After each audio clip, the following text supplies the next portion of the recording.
विद्यालय में विद्यार्थी सबके निरंतरता, बाल विवाह न्यूनीकरण आ अतिरिक्त क्रियाकलाप में विद्यार्थी सबके सबलता के लिए मधेश सशक्तिकरण अभियान के ने विभिन्न शैक्षिक गतिविधि से विद्यार्थी सब लाभान्वित भ रहल अछि।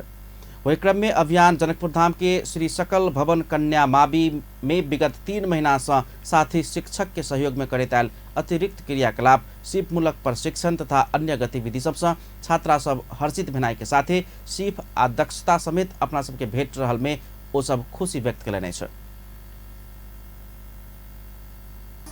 उहाँहरूले एक्सरसाइज, फिजिकल एक्सरसाइज पनि गराउनुहुन्थ्यो अनि हामीहरूलाई खाना पौष्टिक आहार पनि खुवाउनुहुन्थ्यो र म्यामले भन्नुभयो कि शिक्षाको तयारी पनि गराउनुहुन्थ्यो र टेस्ट पनि लिनुहुन्थ्यो।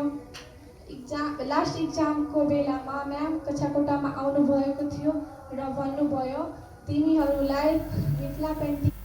अभियान कन्या मावी में आफ्टर स्कूल एक्टिविटी सेंटर के माध्यम से साथी शिक्षक सबके खटाक कक्षा 7 में अध्ययनरत छात्रा सबके दैनिक 1 घंटा अतिरिक्त कैरिकुलम एक्टिविटी के साथे थप 1 घंटा विद्यार्थी सबके जटिल लागे वाला पाठ्यक्रम जेना कि अंग्रेजी, गणित आ विज्ञान विषय सहितक कोनो समेत शीर्षक के समस्या समाधान के लिए काम कयलक अछि। साथ ही अभियान 15 मिनट छात्रा सबके पोषण युक्त खाजा के समेत व्यवस्था कऽ पोषण युक्त खाना से की फायदा होइत अछि से ज्ञान सब समेत प्रदान कयलक अछि। अभियान उहे कार्यक्रम अंतर्गत विगत 7 दिन में मात्र वही कक्षा के छात्रा सबके मिथिला चित्रकला के प्रशिक्षण समेत दऽ कऽ पुरस्कृत समेत कयलक अछि। 7 दिन में विद्यालय के छात्रा सब बनौने मिथिला आर्ट मनमोहक आ सबके लेल आश्चर्यजनक छल। Part of the environment also.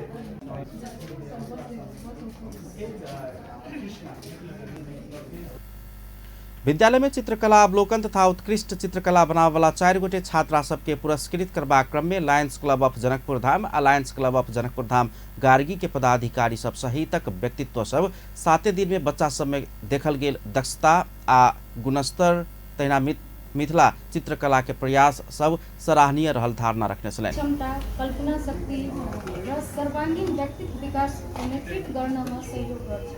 साथै यो प्रशिक्षणले बालबालिकालाई आत्मनिर्भर बनाउनको पनि एउटा प्रयास गर्छ र हाम्रो देशको लागि बेरोजगारीको समस्या न्यूनीकरण गर्छ र जस्तो कि सिपमूलक कार्यक्रमहरू, सिलाई, पेन्टिङ, प्लम्बिङ, इलेक्ट्रिसियन यो कार्यहरूमा आत्मनिर्भर विद्यार्थीहरूलाई सुरुदेखि नै आत्मनिर्भर बनाउनको एउटा प्रयास। मधेश सशक्तिकरण अभियानक अध्यक्ष एवं सामाजिक अभियंता मनीषा शाह सामुदायिक विद्यालय में शिक्षा के गुणस्तर कमजोर भेनाई के बहुते कारण सब रहल उल्लेख कयने छलनि।